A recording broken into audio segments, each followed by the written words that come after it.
Ya, coba bayangin, Anda cuma punya uang 600.000 di dompet Anda, nggak ada pekerjaan tetap, lahan cuma sepetak kecil di belakang rumah, tapi Anda nekat nanam jahe, bukan buat gaya-gayaan, bukan buat viral, tapi karena Anda pengen keluar dari kesulitan hidup. Ya, inilah kisah nyata dari seorang petani sederhana dari desa yang membuktikan bahwa modal pas-pasan bukan penghalang untuk sukses. Ya, jadi namanya Pak Suraji, lahir dari keluarga petani sederhana di lereng perbukitan Jawa Tengah. Sejak kecil, beliau sudah akrab dengan tanah dan lumpur, tapi bukan karena hobi, melainkan karena terpaksa bantu orang tua buat bisa tetap makan. Sekolahnya pun nggak tinggi, hanya sampai SMP. Itu pun bolak-balik putus karena harus kerja bantu orang tuanya. Ya, setelah menikah, Pak Suraji sempat kerja serabutan. Kadang jadi buruh tani, kadang bantu angkut panen, kadang ikut bangunan. Pagi kerja, malam tetap mikir, sampai kapan begini terus? Ya, suatu hari, Pak Suraji lihat postingan Facebook temannya dari kabupaten sebelah.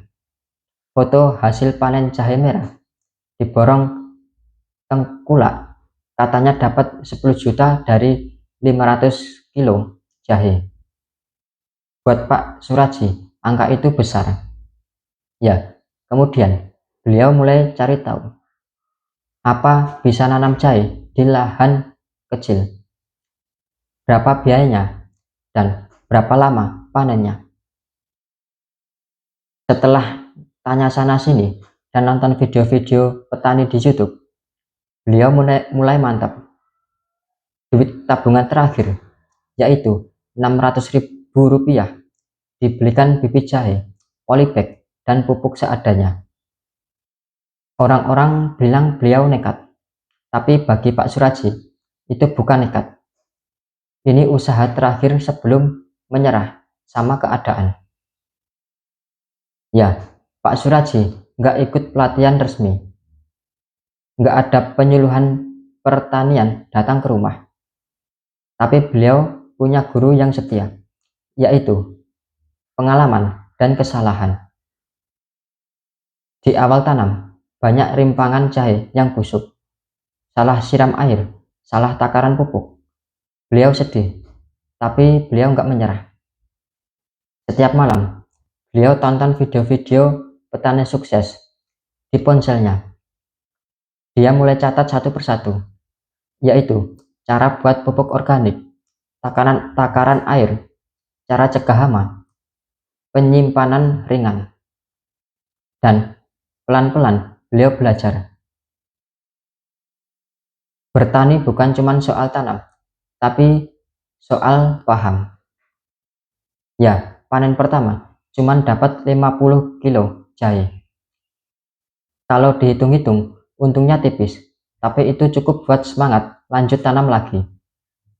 Musim berikutnya, Pak Suraji coba sistem vertikultur, yaitu dia tumpuk polybag secara bertingkat karena lahannya sempit. Dia buat rak sederhana dari bambu dan bisa nanam 2 kali lipat lebih banyak. Tapi tantangannya tetap datang. Hama ulat menyerang. Pas panen, harga jahe anjlok. Beliau sempat bingung, apa saya berhenti saja ya? Tapi istrinya bilang, kita sudah sejauh ini, jangan berhenti pas sudah mau berhasil. Ya, kata-kata sederhana yang akhirnya jadi penyulut semangat. Kemudian tahun kedua jadi petani jahe. Panen beliau naik drastis karena sistem vertikultur dan perawatan lebih rapi. Jahe yang tumbuh lebih besar dan sehat. Panen mencapai 300 kilo lebih, dan waktu itu harga sedang bagus, yaitu mencapai 25.000 per kilo. Ya, dari situ Pak Suraji dapat hampir 7,5 juta rupiah. Beliau bisa perbaiki rumah yang dulunya bocor, bisa beliin anaknya sepatu baru buat sekolah, bisa beli motor bekas biar nggak jalan kaki ke kebun. Dan yang paling penting, beliau dapat rasa percaya diri. Ya, setelah sukses panen beberapa kali, banyak warga desa yang mulai bertanya, "Pak, saya pengen nanam jahe. Gimana caranya? Bisa ngajarin saya nggak, Pak?" Ya, pada akhirnya Pak Suraji ngajak 3 tetangganya bikin kelompok tani kecil-kecilan, ngobrol tiap sore, tukar ilmu, dan nanam bareng. Beliau juga bilang, "Kalau saya bisa, kalian juga bisa. Jangan takut mulai dari yang kecil." Ya, sekarang sudah ada lebih dari 12 orang ikut sistem tanam jahe di desa itu. Ekonomi pelan-pelan bergerak. Anak-anak muda mulai tertarik bertani. Dan dari sinilah harapan desa itu bangkit. Ya, banyak yang penasaran. Apa sih kuncinya?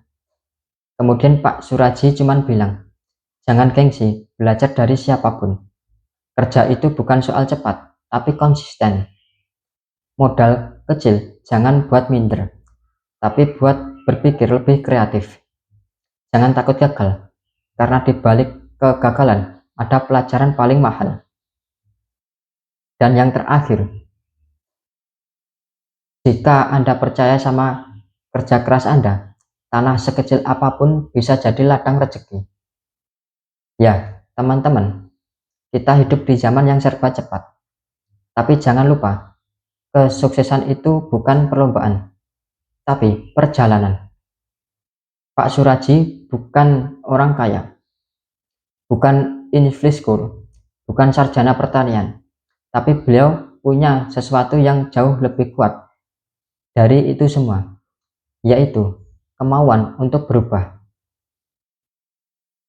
Jika beliau bisa bangkit dari keterbatasan, kenapa kita harus menyerah? Ya, kalau Anda merasa terinspirasi, coba tulis di kolom komentar. Saya juga mau bangkit, seperti Pak Suraji.